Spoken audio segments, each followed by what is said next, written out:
सभी भाई बहनों को जय हिंद। जैसा कि मैंने आपसे पिछले वीडियो में वादा किया था कि आपको जल्द ही एक और वीडियो मिलेगा, तो आज चलिए आ गए हैं आप लोग और मैं भी आपके साथ हूं।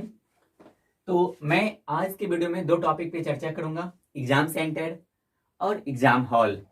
तो एग्जाम सेंटर पे आप लोग पहुंच चुके हैं, यानी मैं बात कर रहा हूं कब का, 14 फरवरी का। और आप अपने भैया के साथ, पापा के साथ, मम्मी के साथ या किसी भी रिलेटिव्स के साथ पहुंच चुके हैं आप एग्जाम सेंटर पे। आज बातें होगी बहुत ही गहरी, जो होगी सिर्फ डीप बातें होगी, जो होगी संबंधित सिर्फ आपसे। आपको क्या करना है, तो जब आप एग्जाम सेंटर पे जाओगे तो बिल्कुल आपके बहुत सारे जो क्लासमेट हैं वो आपको वहां मिलेंगे, या आपके स्कूल के जो फ्रेंड हैं जो कहीं और पढ़ाई कर रहे थे या आपके गांव से हैं, वो भी आपको वहां मिलेंगे। तो वहां मिलने के साथ आपको ये ध्यान में रखना है कि पहले दिन आपको सेंटर पे टाइम से भी पहले पहुंचना है, क्योंकि पहला दिन होगा, आपका हार्ट बीट भी थोड़ा हाई होगा और इनके साथ ही आपको वहां पर जाके अपना कमरा भी, मतलब रोल नंबर देख के आपको अपना रूम नंबर भी ढूंढना होगा। तो इस चीज के लिए आपको पहले जाना है। और जाने के साथ ऐसा नहीं आपको दोस्त मिल गया और आपसे अब उनसे बातें करने में आप मगरूर हो जाइए, उनसे आप बातें कीजिए, तुम्हारा कहाँ है, तुम किसके साथ आया नहीं आया, ऐसी कोई भी बातें नहीं करना है। आप जैसे सेंटर पे जाओगे आपको बस क्या करना है, आपको जाना है उस एग्जाम सेंटर का जो दीवार है, जो मेन गेट है ना, मेन गेट। तो मेन गेट पे आप जब जाओगे तो यहां पर आपको दोनों साइड वो एक चार्ट लिस्ट वो पहले से ही चिपकाया होगा। अब उसमें आप अपने एडमिट कार्ड का जो रोल नंबर है उसका 4 डिजिट या 6 डिजिट देखिएगा, क्योंकि शुरुआत का 4 डिजिट सबका समान होगा। वो देख के आपको क्या करना है, इसमें से मिलाना है। और यहां पर रूम नंबर दिया हुआ होगा कि इस रूम नंबर में, यानी रूम नंबर 1 में जो है 100 से लेके या 1 से लेकर 100 तक बच्चे बैठेंगे, यानी इसके आगे 1900 या 20 लाख कुछ भी होगा, 19 लाख कुछ भी। तो यहाँ का जो अंतिम 4 डिजिट होगा वो चेक कीजिएगा और इधर का भी चेक कीजिएगा। तो यहाँ पे ये बताया जाएगा एक में जो है उनकी कैपेसिटी है 100 बच्चों की या 50 बच्चों का। इसमें आप देखिए अगर आपका है तो आपको इसी रूम नंबर 1 में चले जाना है, यहीं पर आपको मिल जाएगा। तो सबसे पहले ये करना है। आपको ये नहीं करना है कि आपको कौन सा दोस्त आया, किस वाहन साधन से आया है, उनके बारे में हम जानकारी लें, ठीक है। ये हुआ कहाँ की बात, एग्जाम सेंटर का। इनके बाद है एग्जाम हॉल। एग्जाम हॉल से ही संबंधित आज होगी डीप बातें। ज्यादा डीप बातें नहीं होगा भाई, समझ रही हो बहन, कोई डीप बातें नहीं होगी। बस मेरा ये कहना है कि आपको ये ध्यान में रखना है, एग्जाम सेंटर पर जाने के बाद, एग्जाम हॉल के अंदर जाने के बाद, मैं किसी को नहीं जानती, समझ रहे हो आप। आपको किसी से कोई मतलब नहीं रखना है, किसी से नहीं, मतलब किसी से नहीं, नोबडी। आप किसी को वहां नहीं जानते हैं, ये दिमाग में रख लीजिए। ऐसा नहीं करना है कि आप हॉल के अंदर गए, अरे तुम्हारा यहाँ है, अरे तुम भी यहाँ हो, अच्छा देखो हमारा ही मजबूत है, तुम जो चीट लाया है वो हमको दे देना, हम बना लेंगे तो तुमको दे देंगे। ये सब भाई कुछ नहीं करना है। आपको किसी से कोई मतलब नहीं। आपके जो आगे बैठे हैं या पीछे बैठा है, बगल में है, किसी से कोई मतलब नहीं। अगर आपको कोई बोलता भी है कि दीदी थोड़ा हमें बताना, इमोशनली वो हो सकता है, इमोशनली फोर्सफुली, दोनों तरीके से हो सकता है। फोर्सफुली अगर आप इमोशनली मतलब उनके प्रभाव में नहीं आओगे तो वो फोर्सफुली करेगा।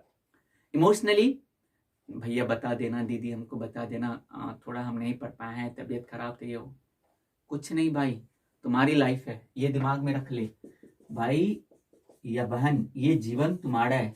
वहां पर आप किसी को नहीं जानते हैं, खुद पर ध्यान दीजिए, क्योंकि उनसे जो बातें कीजिएगा एग्जाम हॉल के अंदर, किसी से भी बातें कीजिएगा तो आपने जो फुल कंसंट्रेट के साथ आप जो गए थे सेंटर पे, जो आपने याद किया था, वो कहीं ना कहीं उनसे बात करने के दौरान नई नई बातें जो वो बोलेगा, क्या बोलेगा आपको पता नहीं है, वो आपसे रिलेटेड बोलेगा, आपके टॉपिक से रिलेटेड बोलेगा, ऐसा जरूरी नहीं है, वो कुछ नई बातों को रख सकता है और वो चीज आपके माइंड में जो स्पेस है उनको वो कवर कर लेगा, तो फिर आपको एक्चुअल में जो याद रखना चाहिए था वो तो बाहर हो जाएगा। तो इसलिए एग्जाम सेंटर के अंदर आप किसी को नहीं जानते हैं, ना कि किसी के इमोशनली प्रभाव में आना है और ना कोई किसी के दबाव में।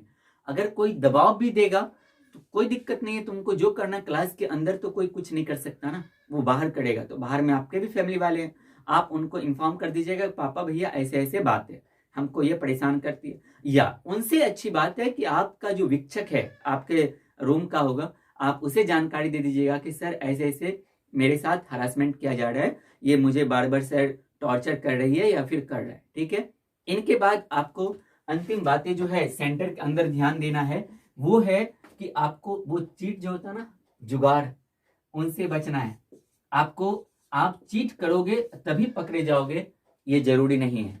हो सकता है कि आपके आसपास, आपके आगे पीछे, अगल बगल, कहीं पर भी दाएं बाएं कोई ऐसा बैठा हो जो बहुत सारा लेके गया हो मटेरियल, और वो खुद बचने के लिए वो निकाल के नीचे फेंक दे, तो उनसे भी आपको बचना है। बीच बीच में 10 मिनट 15 मिनट में एक बार देखना है कहीं हमारे पैर के नीचे या हमारे बेंच के नीचे किसी ने कुछ फेंक तो नहीं दिया है, क्योंकि जो जांच करने के लिए आएंगे वो इस चीज पर कभी भी जल्दी विश्वास नहीं करेंगे कि ये आपका नहीं है।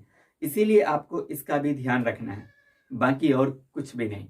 अगर मैं इन सभी को ओवरऑल एक वाक्य में अगर मैं एक्सप्लेन करना चाहूं तो वह यह है कि एग्जाम सेंटर पर, एग्जाम हॉल में आपको किसी से कोई मतलब नहीं है। किसी से नहीं तो मतलब किसी से नहीं। आप जानते भी हैं, उनको अच्छे से जानते हैं, आपका अच्छा दोस्त है, उनको बोल देना है मैं एग्जाम सेंटर पे भाई तुम्हें नहीं जान रहा हूं, क्योंकि यहां पर जो रिजल्ट खराब होगा ना वो आपका खराब होगा। आपका सिचुएशन, आपके फैमिली का सिचुएशन उनके फैमिली के सिचुएशन से बिल्कुल अलग है। आपके लाइफ का एक अलग मकसद है, उनके लाइफ का अलग है। तो इसीलिए आपको किसी के बारे में नहीं सोचना है, स्वयं के बारे में सोचना है। बाकी और आप सभी को आपके एग्जाम को लेकर, आपके एग्जाम के लिए ऑल द बेस्ट। मैं फिर से माता रानी से प्रार्थना करूंगा आप सभी को अच्छा स्वास्थ्य दे और आप सभी एग्जाम में अच्छा लिखें, अच्छा अंक आए।